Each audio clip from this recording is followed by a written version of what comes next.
श्री स्वामी समर्थ. स्वामी आशीर्वाद चॅनलमध्ये तुम्हा सर्वांचे स्वागत आहे.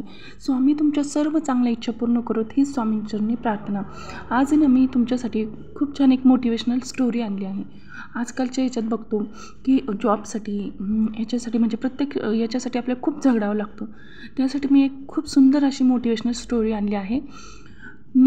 काय होतं ना, एकदा न्यूयॉर्कच्या ब्रुकलिन प्रांतातल्या झोपडपट्टीत मायकेल जॉर्डनचा जन्म झाला. त्याला 4 बहिणी होत्या आणि त्याच्या वडिलांची कमाई संपूर्ण कुटुंबासाठी पुरेशी नव्हती. त्याचे शेजारी पण खूप गरीब होते. तिथल्या वातावरणात मायकेल जॉर्डनला त्याचे भविष्य अंधकारमय दिसत होते. आत्मचिंतनात हरवलेल्या मायकेलला त्याच्या वडिलांनी पाहिले आणि त्यांच्यासाठी काहीतरी करण्याचा निर्णय घेतला. 13 वर्षाच्या जॉर्डनला वडिलांनी वापरलेल्या जुन्या एका कपडा दिला आणि त्याला विचारले, हा कपडा तो किती किमतीचा असेल? जॉर्डन उत्तरला, असेल $1. वडील म्हणाले, याला तू कोणाला तरी $2 विक. वडील असे म्हणताच, हा जर $2 विकलास तर आपल्या कुटुंबासाठी तू खूप मोठी मदत होईल. जॉर्डनने डोके खाजवले आणि म्हणाला, मी प्रयत्न करतो पण यशाची खात्री देऊ शकत नाही. जॉर्डनने कपडा स्वच्छ धुतला, उन्हात वाळवला. त्याच्याकडे त्याच्यासाठी इस्त्री नव्हती, म्हणून त्याने तो कपडा अंथरुणाखाली ठेवला. दुसऱ्या दिवशी एका गर्दीच्या ठिकाणी कापड विकायला घेऊन गेला. 5-6 तासांच्या प्रतीक्षेनंतर एका गिरायकाने तो कपडा जॉर्डनकडून $2 विकत घेतला. जॉर्डन आनंदाने धावतच घरी आला. 10-12 दिवसानंतर त्याचे वडील म्हणाले, जे कापड तू $2 विकलेस त्याला $10 किंमत येईल का रे? जॉर्डन म्हणाला, कसं शक्य आहे? $2 मिळताना नाकी 9 आले. वडील म्हणाले, प्रयत्न तरी करून बघ. खूप वेळ विचार केल्यानंतर जॉर्डन आयडिया सुचली.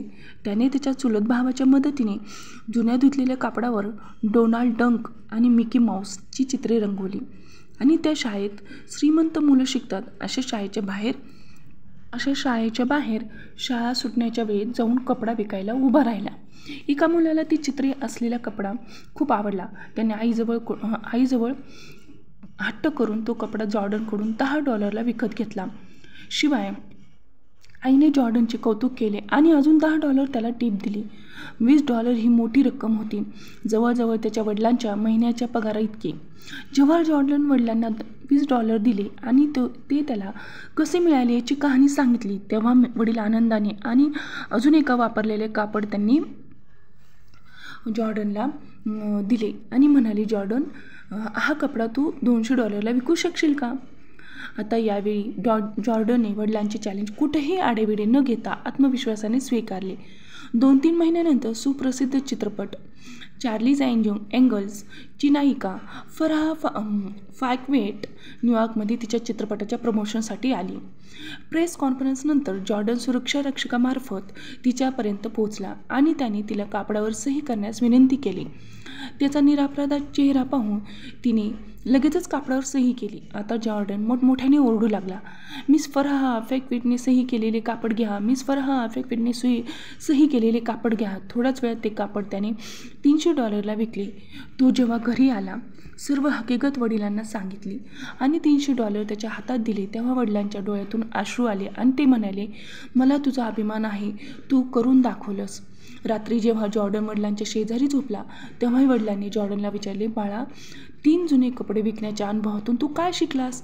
जॉर्डन म्हणाला, जिथे प्रबळ इच्छा असेल ना, तिथे मार्ग नक्कीच दिसतो. वडिलांनी त्याला घट्ट जवळ घेतले आणि म्हणाले, तू जे सांगतोस ते काही चूक नाही, पण माझा हेतू वेगळा होता. मला तुला दाखवून द्यायचे होते की ज्या जुन्या कपड्याची किंमत $1 नाही, त्याची किंमत आपण वाढवू शकतो. तर बोलणाऱ्या, चालणाऱ्या, विचार करणाऱ्या माणसाचं काय? आपण काळे सावळे असू किंवा गरीब असू, आपली किंमत वाढू शकते. वडिलांच्या या वाक्याने जॉर्डन खूपच प्रभावित झाला. वापरलेल्या जुन्या कापडाला जर मी प्रतिष्ठा देऊ शकतो तर स्वतःला का नाही? स्वतःला कमी मानपणा घेण्यात काहीच हित नाही. त्यात जॉर्डनला वाटू लागलं की माझं भविष्य खूप सुंदर आणि उज्ज्वल असेल. काही वर्षांनी मायकेल जॉर्डन उत्कृष्ट बास्केटबॉल खेळाडू झाला. या प्रकारे आपण बघतो की त्यांनी एका किंमत नसलेल्या कापडाची त्यांनी कशा प्रकारे किंमत केली. त्यामुळे आपण स्वतःला कधीही कमी लेखायचे नाही. आपल्याला आपली किंमत आपण स्वतः आपल्या कर्तृत्वाने वाढवायची. स्टोरी आवडल्यास लाईक सबस्क्राईब करा. अशाच मोटिवेशनल स्टोरी मी अजून घेऊन येईल. धन्यवाद. श्री स्वामी समर्थ.